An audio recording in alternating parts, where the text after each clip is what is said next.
Olá a todos vocês. Bom, gente, aqui viemos fazer mais um vídeo agora sobre perguntas sobre anjos e demônios. E a pergunta é: os demônios são fantasmas? Vamos lá. Os fantasmas, ou é a alma, ou o espectro de uma pessoa morta, geralmente aparecendo como um ser vivo ou como uma aparência nebulosa, ocasionalmente em outras formas. Deve ter visto aquele filme Ghost, do outro lado da vida, né? Que aparece aqueles demônios, né? Parece uma sombra negra assim aparecendo, né? Então, de onde que saiu esse conceito aí? Os demônios, por outro lado, não são almas de falecidos, a menos que sejam associados às formas do Nephilim em Gênesis capítulo 6. Às vezes, na literatura antiga, acredita-se que os demônios eram espíritos de pessoas mortas, né? Como você pode ler lá no livro da Guerra de José, né, o primeiro volume, página 599 e 607. E você pode ver isso também lá na História Natural de Plínio. Então a Bíblia entende as sombras, no hebraico repaim, como os espíritos dos mortos, o que geralmente acreditamos hoje serem fantasmas. Quando os discípulos viram Jesus caminhando por cima das águas, e depois, quando ele ressuscitou dentre os mortos, confundiram-no como um fantasma. Isso você pode ler lá em Mateus capítulo 14, verso 26 e Marcos capítulo 6, verso 49. E você também pode fazer essa comparação ao livro de Jó, capítulo 20, verso 8, da Septuaginta. E o livro da Sabedoria, que é um livro apócrifo, no capítulo de número 17, verso 14. E pode também ler a Atividade de José, no primeiro livro, no capítulo 331 e o capítulo de número 33. Os fantasmas podem retornar do mundo dos mortos para nos visitar ou assombrar, né? Aquela casa amaldiçoada, ou aquela pessoa morreu e agora ela vai puxar a sua perna debaixo da cama quando você estiver dormindo. Algumas passagens bíblicas dão apoio à rara possibilidade de pessoas voltarem do mundo dos mortos. Moisés e Elias apareceram a Cristo no Monte da Transfiguração. Você pode ler isso lá em Marcos capítulo 9, do verso 1 ao 10, e Lucas no capítulo 9, do versículo 28 ao 33. E alguns estudiosos acreditam que pode realmente ter sido o profeta Samuel quem apareceu a Saul, quando este consultou a feiticeira de Endor. Está no primeiro livro de Samuel, capítulo 28, do verso 8 ao 16. Ainda que seja claro que a aparição não ocorreu como resultado do poder dela, mas sim como resultado de uma intervenção divina. Tais casos, porém, são raras exceções e não regras. Além disso, essas visitas não são o mesmo que assombrações. Saul consultou a feiticeira num ato de rebelião contra Deus. Como consequência, morreu no campo de batalha. O homem rico, descrito em Lucas capítulo 16, versos 19 ao 31, não teve permissão para alertar os seus irmãos quanto aos tormentos do Hades, que leva muitos especialistas a supor que os espíritos dos incrédulos são presos sem direito à fiança até o dia do julgamento. O espírito dos cristãos aparentemente vai direto para a presença de Deus, assim que eles morrem.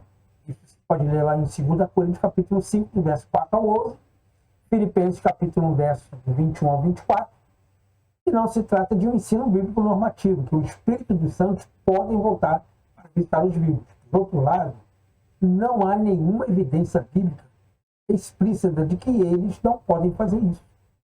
Mesmo assim, a Bíblia considera a consulta aos mortos, ou a necromancia, necromontes, como um pecado grave. Isso está em Deuteronômio capítulo 18, do verso 9 ao 12. E você pode comparar isso também a 1 Crônicas, capítulo 10, do verso 13 ao 14. Muitas pessoas alegam que foram visitadas por um parente falecido, seja em sonho, numa visão ou numa aparição física.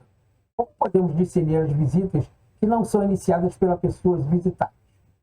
Tais incidentes devem ser avaliados de caso a caso, para que determinada fonte pode ter um sonho intenso ocasionado pela tristeza ou permitido por Deus para liberar a dor de uma perda de um ente querido.